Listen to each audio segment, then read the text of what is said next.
In 3, 2, 1, we are rolling with the new episode of the Weirdo Watchlist Podcast, the podcast that's slightly off. Welcome back, everybody. I'm your host, Mikey. That's your host, Sam, and we're going to talk about some movies from the Weirdo Watchlist, a list we found on Letterboxd. What do you want to start with? Well, what's new this week? I wanted to go see him. I almost called it her. Him. Get my pronouns mixed up. That new movie that I think is not a Jordan Peele movie, but he produced it. Yeah, it's his production company. Yeah, I know which one. Yeah, the football movie. I wanted to see that tonight, and I didn't go. So not that. Let's not talk about that. Favorable reviews not looking too good. Really? It's at like the That's 30. I think it's like a 35 on Rotten Tomatoes right now.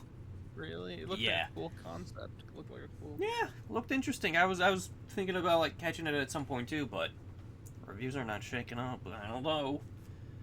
I guess we'll see. Whoa, what have you watched? Is there anything in theaters you've watched? No, not since the last episode. The last thing I saw in a theater was Top Secret at the Trilon. Oh, but, really? Yeah, but that's not a new movie. No, it's not. I've never seen it. It's the best Abrams Zucker movie. I like that type of movie. So yeah, and I think we talked a little bit about it in relation to Killer Tomatoes last episode. Oh yeah. But yeah, that's the only thing in theaters I saw. I took my brother to see it, and he loved it. Really good. Yeah. Watching those types of movies in theaters is so much better than at home. Oh yeah, especially. Yeah, I mean, I showed that movie at film. I brought that to film club one time, and Austin was not having it. He does not like actual constructed jokes. He prefers to laugh at the more aggressive, racist humor that like South Park. I like South Park. Yeah, South Park is good, but not for the reason Austin's laughing at it. Well, I haven't seen Top Secret, but if it's anything like Attack of the Killer Tomatoes, it has its racist jokes in there for sure. It does not. Those old movies, No, it keeps it pretty. It toes the line pretty all right. Yeah, a couple of I think like 85. Yeah. Yeah, a couple of dick jokes, but Jesus, they keep it PG enough. Beautiful. Yeah. Yep. Yeah. And then I saw the Naked Gun movie, the new one, and it was good. I wish I would have seen it in theaters though. 'Cause I was laughing pretty hard. I feel like vibing off of other people's laughter would have really been helpful. You know what I mean? Yeah. Let me tell you what. I saw that back in August with the wife, and she absolutely enjoyed it too. But there was one group, and it is a great movie to see in a crowd. But now that it's on digital, it's not in theaters anymore, so whoops. But the crowd we had, it was like a cluster of people, and then one larger group in the back. And then like there'd be a joke, and then just one girl just laughing hysterically for minutes at the same joke, and then several other jokes would go by, and then she would catch herself up with the jokes. Yeah. Almost in like order. So yeah, it was a riot. It was a big hit. Then like I remember listening into like her and her friends leaving the theater. She just tagged along to see a movie. She didn't know what she was going to watch or what type of comedy it was going to be. Yeah. So, it was You don't get many like that anymore. It doesn't happen too often, no. It's beautiful. It's a beautiful thing. Just dumb humor. It was well made for what it was. I love all the Lonely Island guys. And oh yeah. I think it was Akiva who. Yeah, Akiva. Yeah, Akiva. I think it was just him on this project. I don't think Jorma or Sandberg or. I heard he fell off a ladder recently and hurt his back or something. Really? Mr. Jorma, yeah, that's what I heard. I don't know. That could be rumor. Why would I spread such a silly rumor? Because I heard it. That's why. And on the internet, we tell things. We share the truth. Yorma, if you're listening, can you just confirm or deny if you fell off a ladder? If you want to be a guest on the podcast, let us know. We'll talk about Hot Rod or something. The Lonely Island podcast, pretty damn good. Anyway, what else? I watched an old movie called The Swimmer. Have you heard of that? The Swimmer. I haven't. You texted me about that, and I've never heard of it. Yeah, I think I had seen it in a Karsten Runquist video, and he talked pretty highly of it. I'm like, that sounds up my alley. Yeah, it's a great movie. Really, great, really the movie. Yeah, I recommend. I used to watch Karsten pretty consistently, mostly just as like fucking like monthly watch videos. Yeah, what I watched and whatever. Yeah. Yeah, that kind of like actually turned me away from watching exclusively like cynical movie YouTubers like Ralph the Movie Maker and YMS. Yeah. And then I was like, oh yeah, I can just look at more views somehow. I mean, yeah, somehow it's more clickable, but yeah, that's just the way it is. It's, yeah, I do. Sometimes I'll be scrolling through and I'm just like, why does it all have to have like a negative connotation? Like every like thumbnail, they're like, I can't believe this bullshit happened. I'm just like, all right. Usually I stick to movies that are at least like funny to make fun of. You know? Yeah, for sure, in a positive, fun way, not in a negative. Yeah, I'm not watching, you know, like Critical Drinker, you know, fucking complain about the latest Star Wars project that I haven't seen, because I don't give a shit. You know, I'm an adult. I got better things to fucking watch, and even in terms of just like movies or movie-related YouTube video, but. I got my good handful of my favorite YouTubers that I stick to pretty close. I keep pretty. I enjoy like when I find somebody that I really line up with, and then I can kind of base like what I'm gonna like if they're kind of vibing or not vibing with it. But then what I really enjoy is that sometimes that's way the fuck off. Yeah. And I don't know why that like maybe it doesn't excite me, but you know what I mean. Like it's just. Like, oh shit, like this guy usually aligns with me like 99% of the time, and he fucking hated the Toxic Avenger. I don't know. I'm on this like film forum like exclusively when I'm at work, and there's this one guy, Martin, pretty big like contributor to it, like posts just about like every day.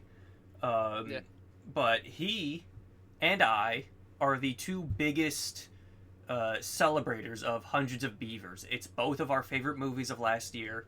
You know, we're in the middle of doing like a forum like awards nomination thing for the past year. We forgot about it, but we both are going to have Hundreds of Beavers as our best picture pick. Several other stuff like that. Anybody else on the forum who has seen it is just like, what the fuck is this? You know, this is not the funniest thing ever. And then me and Martin are just like, fuck you, it is. And then, so we got like share that feeling towards the movie, and then I love the movie It's a Beautiful Day. Don Winslow? That's not it. The fucking animated one. Something Field. Hetzfield? Hetzfield? No. Yeah, Hetzfield. That sounds right. I should fucking remember this. Was that 2010 that came out? No, 2011 that came out. No, 2012 that came out. Don Hertzfeldt. I was there. I was so close. Anyway, that's a phenomenal movie. He watched it for that movie. Yeah, he watched it for the first time 3 days ago. Half started. Really? Yeah, so I cannot wait for the weekly What You Watch This Week forum post to see what the fuck he has to say about it. Yeah. Because we did like an animation, like best animated of all time, and that scored pretty highly on there, I think.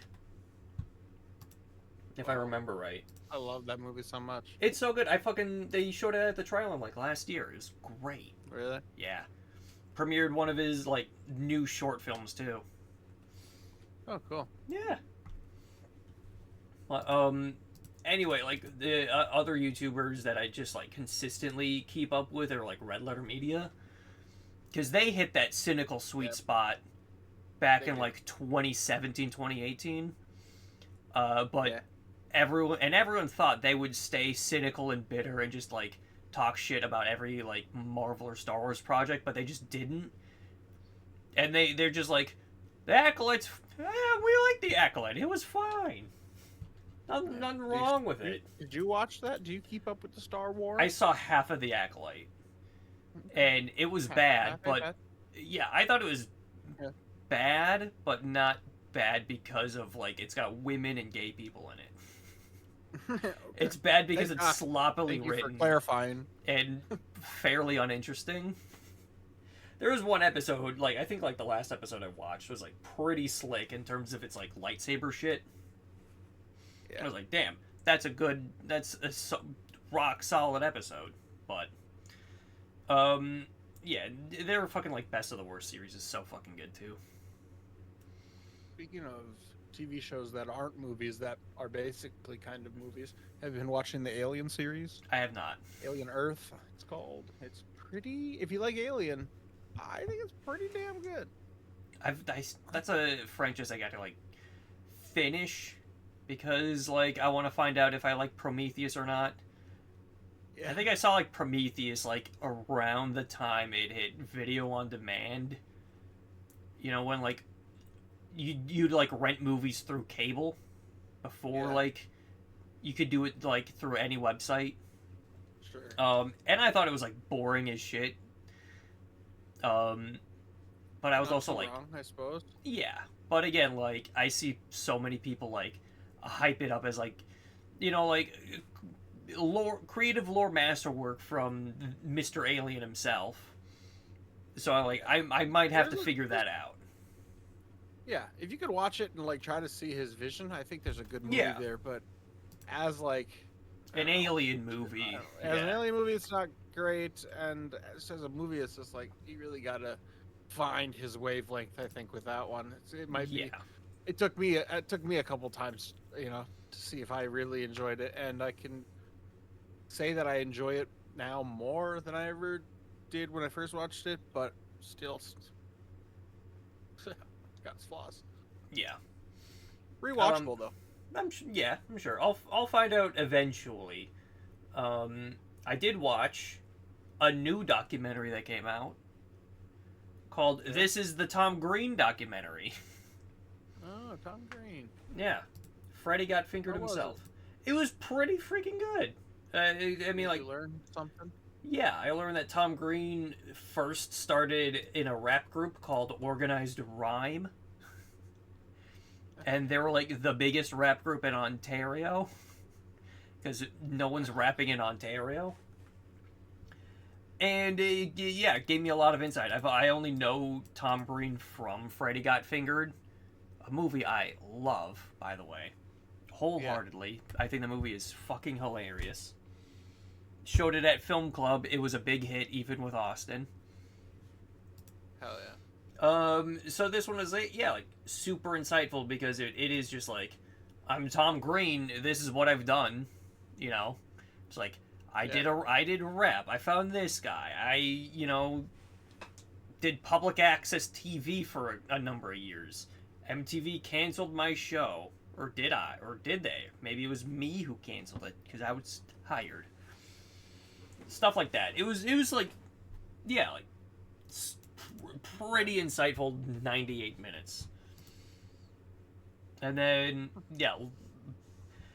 learned that he was actually, like, way more popular than I initially thought back in the early 2000s. Yeah. Like, I assumed he was an Eminem song. Yeah, Eminem talked about him. He humps a dead moose. That's huge. Yeah, so I just never realized how much of a cultural imprint he left in, like, the MTV 2000 scene. I knew he had, like, his TV show, but I didn't think it was, like, that big where he would host, like, Letterman or, like, get talked about at the Oscars for showing up. Yeah. So, I liked it quite a bit. Learned how many fucking, like, just how much of a terror he was to his parents. Because he would do so many ridiculous bits to his parents, like kind of like Bam Margera did. Yeah. Except, like, Tom Green would, like, my parents are out of town, so I'm gonna paint their house. And he would paint it plaid. And then his parents would show up, stare at the house, cameras in their face, and then just be like, I'm taking your car. You got 2 days to fix this, or I'm taking the car. And then it just cuts to Tom Green painting the house back to white. It's like, I thought they would appreciate it. You know, their hardworking son helping around the house. Still obviously, like, going for the bit. And then taking his dad's car and then painting, like, two, like, naked lesbians, like, banging. And, like, the word slutmobile being written on it. It's like, Dad, do you like your slutmobile? Dad, this is your car, the slutmobile. Take it to work, why don't you? Dad, why are you at the bus stop? I drove your slutmobile. Let me take you to work. And shit like that. And I'm like, this is the most deranged shit I think I've ever seen. And it all makes sense that Freddy Got Fingered turned out the way it did. Yeah. Yeah. Well, shit. It's super good. It's on Prime Video for free. Thanks, Jeff Bezos. Yeah. I do have a Hooptober list to talk about because Hooptober 12 started. Oh shit, there already? Yeah, I didn't talk about it. It started like it started officially like a couple days ago, but the list, the criteria itself, like was published like beginning of September. I just never got around to talking about it last episode. Yeah. But now that it's officially started, I got quite the list of movies. Yeah. Yeah. So the criteria is like 5 zombie films. So I got Shockwaves, which is like Nazi zombies. Rec 3, Return of the Living Dead, which I watched last night while I was high off my ass. That movie's fucking awesome. Return of the Living Dead? Yeah. It's so fucking funny and ridiculous. Oh, is that the... It's not by Romero. Not the Romero one. Yeah. But it's, Oh. Yeah. And I got Nightmare City and Barren Blood. Haven't seen those yet. 3 cult conspiracy films. 1 film from a black director with a black lead. And I chose Bitch Ass, which is a Tubi original, I think. Yeah. Hell yeah. A little annoyed that I didn't bother to check the trial on to see what programming they have for October because they're showing Scream Blackula Scream. And I had I had the first Blackula on last year's list, so it would have been a great pick for this year's list, but I was kind of committed to somehow. Yeah, I was committed to putting Bitch Ass on this year's list since for like months. Hell yeah. Film from a it's only from like a few years ago. But it's about a serial killer named Bitch Ass. Film from a Mexican Central American director, Canadian film, 1 Russian or former Russian state film, most popular film from the 40s you haven't seen, 2 post-apocalyptic horror films, 1 film with dreams or has a dream as part of the plot, The Animals Are Pissed at Us film, 1 silent film, 4 based off of novels, any film from Cinemonster, he's the guy who made the list, favorite horrors list, 1 Ernesto Gastaldi written film, 1 from the year 1932, The Wizard of Oz, and 1 Tobe Hooper film. This is the first year he was like, guys, you need to watch this specific film as part of the main criteria, and it's The Wizard of Oz. And I didn't know why for 2 weeks. I just thought it was a random inclusion, and then Cinemonster watched his first movie was The Wizard of Oz for his challenge, and then I realized, oh yeah, it's because it was David Lynch's favorite movie, and he died this year. So that makes all the more sense. And I told that to my coworker, and he was like, "Yeah, you didn't know that? You didn't figure that out?" It's like, I knew it was his favorite movie. I just forgot. I just didn't remember. Sue me. I haven't watched that movie in a few years. I haven't, yeah. And I got some, like, slot fillers. I was talking to my wife because she knows I've been geeking out about this year's Hooptober challenge since July. Yeah. And her and I were, like, out getting dinner, having some sushi, and she was, like, talking about, like, how excited she is to get to, like, rewatch Halloween and check out some of the other, like, big, iconic horror movies. And then I was like, I got my Hooptober list. If you want to watch any of these, let me know. And I just, like, showed her my list, and it's all just, like, British 70s folk horror, like, Italian horror, like, just shit she's never even heard of. And then when I got to the movie Demon House, directed by Ghost Adventures star Zach Bagans, that was the one that she said yes to. Really? Yeah. So that still made me pretty happy, because that means I get to watch a Zach Bagans movie, and my wife won't stop me from doing so. Because now she's learned how funny Ghost Adventures can be. And is also just... Yeah. Now, and she's just, like, showing interest in that, like, paranormal activity-esque ghost hunting shit. So, I'm fucking excited. How many movies total do you have to watch? It's 31 total, but there's 3 extra credit movies. Like, they're not, like, mandatory, but it's like, watch these if you want. And those ones are like Burn Witch Burn from 1962, The German Chainsaw Massacre, and Trick or Treat, not the one from 2007, but this one's from like 86, and it's got, where is he, Ozzy Osbourne in it. Oh. Yeah. Cool. So that was a last minute edition after, like, he passed. So I'm saving that one for, like, actually on Halloween. Really? Yeah. So I'm pretty stoked. I'm pretty excited about it. Fuck yeah. Well, I hope I would not want to watch like half of those. Probably more than half, but I hope you enjoy your time with them. Oh, I'm gonna. And my weed pen is gonna be sitting close by. Yeah. Yeah. Ingest the whole thing. I'm not planning on doing that. Speaking of weed pen, and circling back to how awesome of a streaming service Tubi is, Yeah. I got my brother into just doom scrolling Tubi. It's his new favorite activity now. Yeah, nice. Yeah, he's always been, like, capable of watching a movie if he wants to, but he's, like, kicking it into high gear this time because he realized how much good shit is on Tubi. And not like, yeah, and not like the good shit, like, you can find whatever, like, niche horror movie on there. He's, like, finding just bozo shit. Yeah. Like, he found, like, this, like, Japanese, like, action trilogy called Baby Assassins. He's telling all his coworkers about it. He's telling me about it. Like, look, each movie's got 100% on Rotten Tomatoes.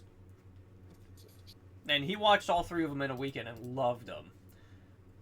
And he was on Discord, screen sharing, him just scrolling through his Tubi recommended. And in this conversation, he asked if I wanted to come to his house this weekend to watch a movie. And I of course, say yes. And as he's scrolling through Tubi, he stops on a movie called Special Needs Revolt. And then goes to YouTube and plays the trailer. And it's the fucking most... It came out like 2 years ago. I was high when I watched the trailer, so I don't even know how to describe it. But it's like... it's got their own, like, parody version of Trump. Just, like, some old guys, like, old, like, Baravian-looking motherfucker. Just talking shit about the disabled.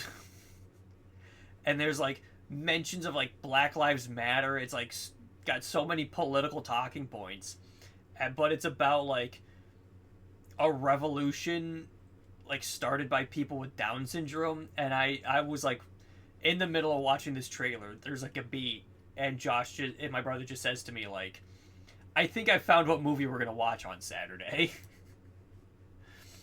And then I agreed with him, so I'll be talking about that next episode. I told him I'd bring my weed pen. We'd get to the bottom of it. We'll see if his roommate wants to watch it with us. We made him watch Freddy Got Fingered, and he fucking hated it. He like hid in his sweater the whole time, just could not handle it. That's fun as hell. Yeah. You can use the weed pen. Oh yeah, no, I'm looking forward to it. It's got like 79 people have seen it on Letterboxd, and I'm just looking at the poster for it. It just looks like it's gonna be something else. Well, you'll have to let me know and give me a synopsis and really sell it to me, because I don't know if I'm gonna wanna that one out. Oh, I'll go into detail about it if I fucking remember to, like, next episode. But yeah, I'm excited for it. Is there anything else you want to bring up, or should we talk about? I haven't watched much. No, I haven't watched much. All right, let's continue on into this episode's main topic then. The weirdo movie of the week. The weirdo movie of the episode, yeah. Stuart Gordon's 2001 film Dagon. Oh yeah. Dagon. Dagon. Dagon. What a movie, huh? Yeah, what did you think about it? It's not great. I didn't hate it. It had its moments that were very funny. Yeah. But most of it was like just like,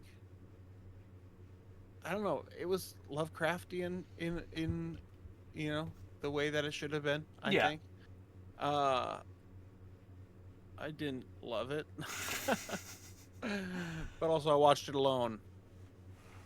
That would probably be better with some people. Like there was some funny shit going on, but like only funny for a second, and like specifically the lock bit where he like takes the little door lock off of the door to put it on the other door to keep the fucking fish people out. Do you remember what I'm talking about? Oh, when they're first like trying to break into his like hotel room? Yes. Yeah. And he like takes the little sliding lock and he unscrews it, and he does it for like a good comically long time to put this little tiny lock on this door that'll do nothing at all. And it does nothing, I don't think it ever really. I think he drops the screw. I don't even remember. But it was such a long, silly, goofy bit. And I thought that was funny, but also like by myself, not like rolling in my I don't chair think laughing. A group of people would have helped the enjoyment out of this movie. Yeah, because I also feel the same way. I did not love it, but I also don't hate it too much. Right? It's like Stuart Gordon does one thing really well. You know, he's done Lovecraftian before, so I was not worried about him like messing it up. Yeah. His other two movies, like From Beyond and Reanimate, are like based off like short stories, right? Specifically, like I think From Beyond, like ends like they got a big machine that like, unlocks a dimension, like a dimension within our own or whatever, I think, and like it ends with them turning it on and seeing like a squiggly worm, I think, in the short story. But that's like 20 minutes into the movie, and then they just pop the fuck off from there. And I think same with Reanimator, where it ends when you get to the reanimating part, but the movie continues on for like another hour of just escalating that idea. And those two movies are really good. But Dagon left me disappointed, and my biggest reason for that is I fucking hated the lead actor.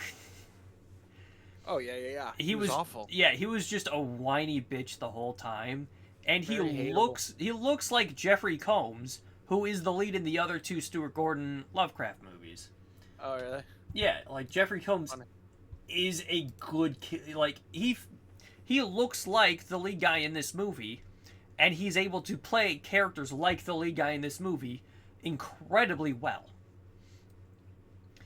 So when I'm watching this guy just bitch and moan the whole time, and it's not Jeffrey Combs, it just makes me like angry and just like get this fucking asshole out of here. Yeah. Like, you can tell like they clearly wanted Combs, but budgetary scheduling reasons he just couldn't. I liked the Fish Lady a lot. Yeah, the Fish Lady was alright. But, and again, that falls into just, like, yeah, like, the Lovecraft stuff working, especially with all the practical effects and the makeup. But there is a lot of, like, moments that are just too reliant on bad CGI. Normally, I'm pretty forgiving of dated CGI. Especially, again, if it's, like, turn of the century, you know? But it looks especially bad in this movie, and I couldn't forgive it. Like, there was a few moments, yeah, especially like towards the end, coming out of the mouth. I was like, brah. Yeah, and like when you see like Dagon like splash out of the water, it looks especially terrible. There's a few like, you know, like underwater moments of just the beginning of the movie is like underwater shot of like up at the boat and like CG waves, and it just doesn't look good. Really doesn't. There was that one character. What was his name? Like Ezekiel. Like that old Spaniard. The old guy you don't understand? Yeah. I did turn on subtitles when we met him because I was already like, there's so much there's so much fucking rain going on in this movie. The sound mixing is like not the best. And then you introduce a guy who's got like a thick Spanish accent, who's old. Yeah. Do you know Papa Meat, the YouTuber? Yeah. He made a video about this movie, I guess, really? And I watched that. And he was saying that it was funny that the guy that you can understand drops the most exposition in the whole movie. He really does. This dude is, like, tells the whole backstory, and you can't understand jack shit. Yeah. Yeah, he's funny. And how often he said Imboca, the name of the town. Imboca. Oh, here Imboca. That was nice. Dagon. All praise. There's the one scene that I actually did really like.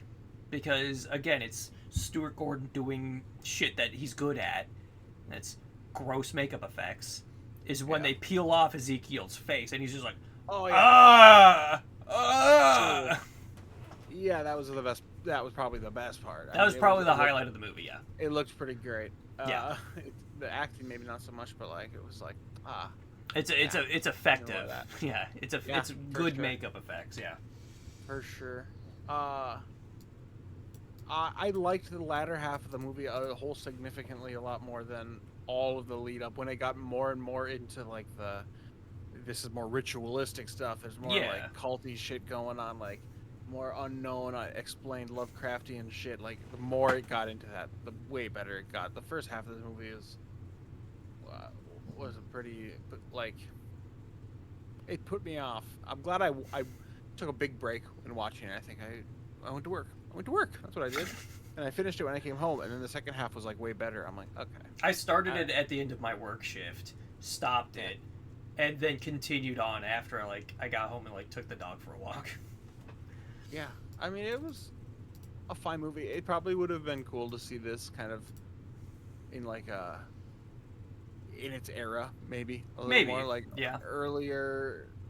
When did this release actually? 2001. Yeah. Really? Okay. Yeah. Wow. Can you imagine seeing this and like when you were 10? It'd have been perfect. I bet you $1 million I'd have been in love with that fish girl. She probably gives. She probably with those tentacles she got probably gives crazy foot jobs. Yeah, or whatever you want to call that. Foot. I thought, yeah.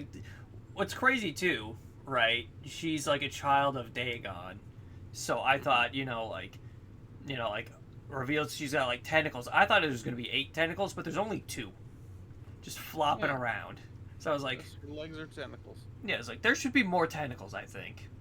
I get it. Humans only have 2 legs, but like you can go for more. Really like flail them around a bit. I kind of liked the end where it was like the twist was like,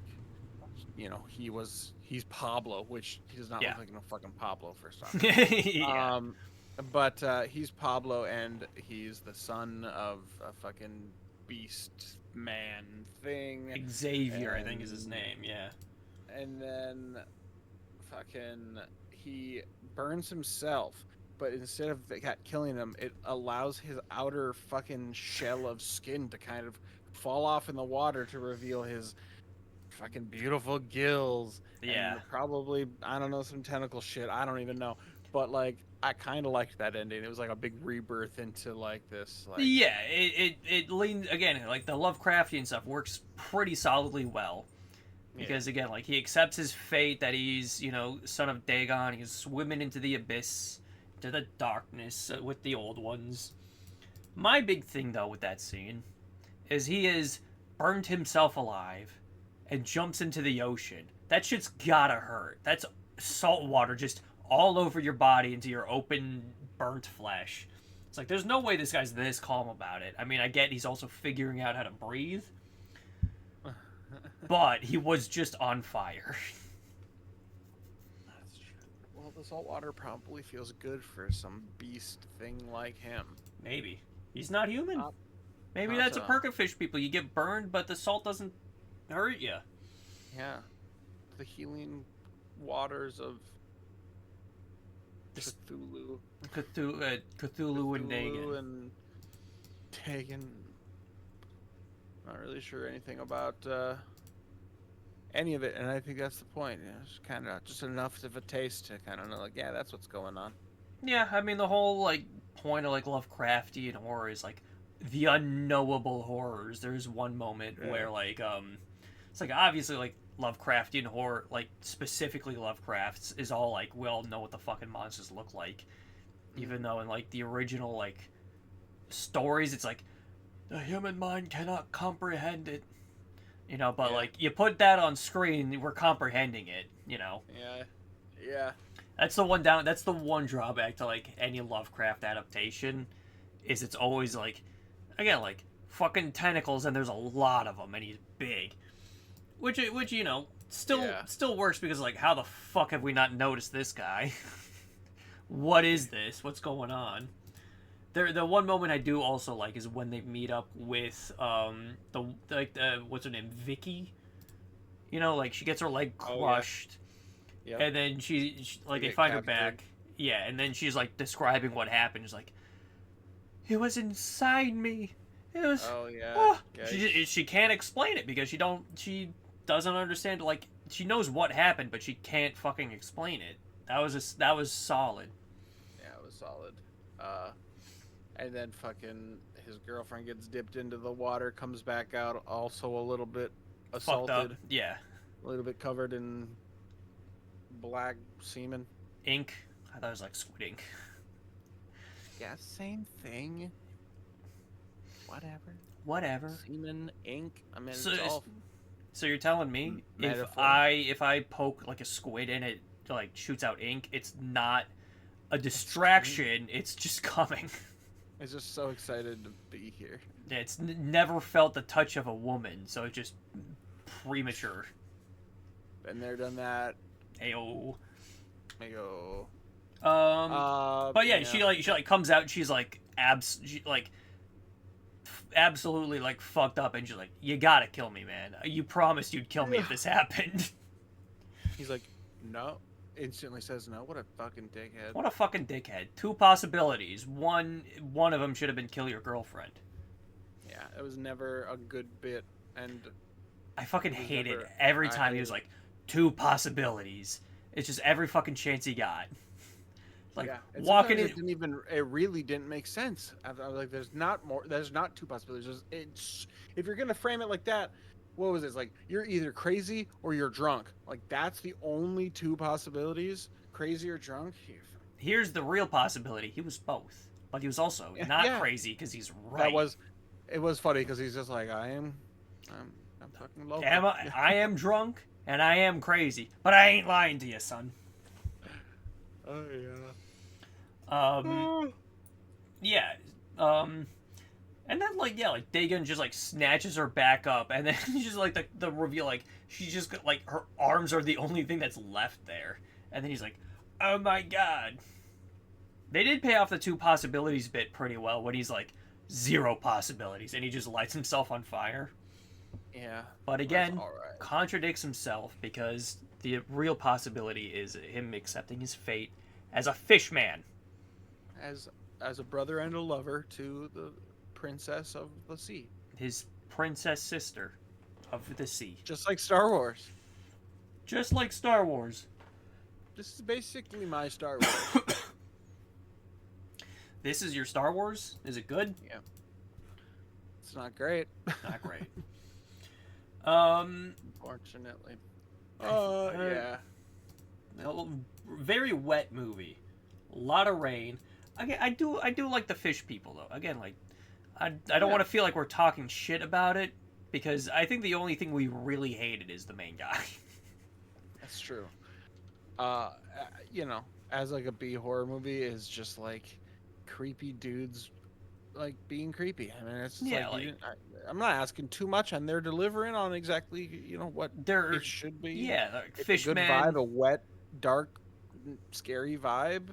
Nothing really that scary happens, and if they try, it doesn't work. So like it's just like, it doesn't need to be scary. It can just be horror without having to be without scary. Yeah, without getting like the fucking whiniest bitch you could find that looks like Jeffrey Combs. Yeah. But again, like the big highlights for me are like, again, like like all the fishmen, the Lovecraftian stuff working solidly enough. Yeah, like the practical effects that are there are good. Yeah, and like the physical acting from all these like fish people is good too. They're just like stumbling around, just like, that was pretty good. Yeah. Maybe I'm one of them. I'm from the town of Mboka. Maybe light yourself on fire and then jump in the ocean and see if you molt some skin. I'm not gonna do that. Okay. I gotta wait till Avatar 3 comes out before I consider that. This is the movie I'm gonna light myself on fire for. Yeah. For sure. James, you better get 4 and 5 out quick, or I'm gonna do it. Well, what are you gonna give it out of 10, Mr. Dagon? 5. 5 out of 10. Honestly, I'm feeling the same way. Yeah. It's got its moments, but it's definitely kind of a disappointment. Its finer moments are pretty solid. It does just suck that the lead and most of the acting too, aside from just him, is just not the best. And again, I'm okay with that sometimes. It's just like the rest of the movie also has to work incredibly well for me to look past like shoddy acting, especially in a horror movie. Yeah. But the best parts of Dagon are only pretty good, and its worst parts are kind of frustrating. Does it belong on the Weirdo Watch List? 'Cause I don't think so. I mean, like Lovecraft's like already is like, you could make the defense that it's pretty weird, but sometimes, but it's like it's a whole. If we wanted the list to be a little more tighter, I would say take this one off it. That's just all I'm saying. Yeah. It's, like, it's just like regular Lovecraftian horror. It's not like objectively weird. It is just what the dude wrote back in the fucking day.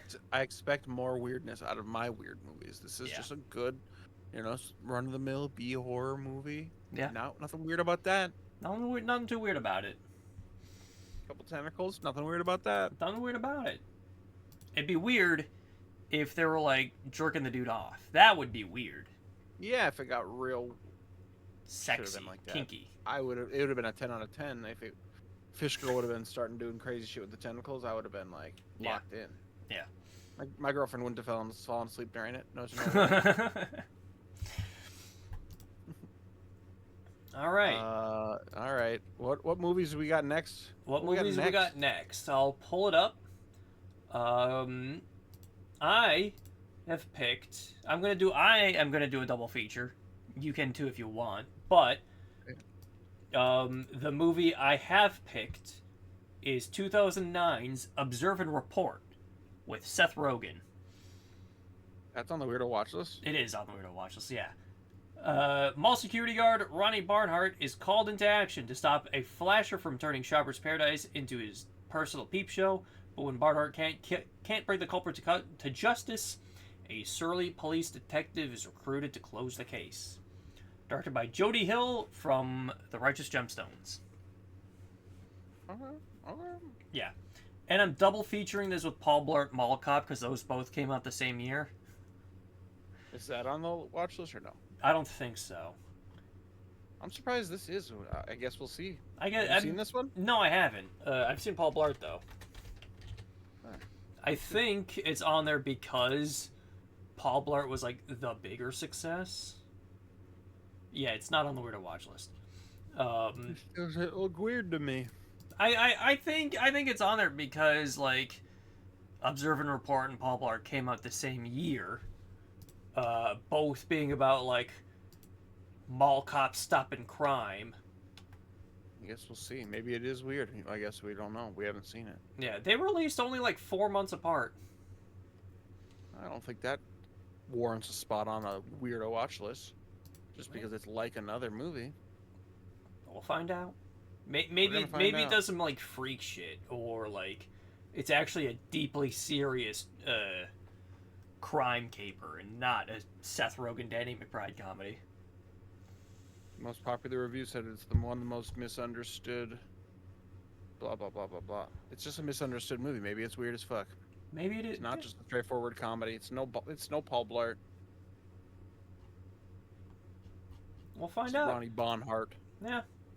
This one's available to rent, so we'll have to rent it. I feel like I see this at every thrift store I ever go to. Really? I only ever see, like, I've only been to, like, I mean, the only example I have is, like, going to, like, Pawn America, and they only ever have copies of, like, Hitch. Like, last time I was there, it was only Hitch, and, like, nothing else. 14 copies of various Twilight movies. Dude, I watched Twilight, like, a couple weeks ago, rewatched it. It's a fucking great movie. I was so high. The first one's alright. The rest of them, I just can't do it. I'm glad for everyone else that can, but... Yeah. That's my take on the Twilight series, just a real quick. And I don't think they're on the watch list, so we won't have to talk about them. Alright, homie. Observe and report. I will observe it, and then I'll report back. Hell yeah, dude. Alright. That's the end of the episode. Thank you, everybody, for watching. Be sure to like, rate, subscribe, comment, tell your friends, tell your parents, tell your grandparents, support the show. Thank you so much for watching. Catch you next episode with Observe and Report. Bye.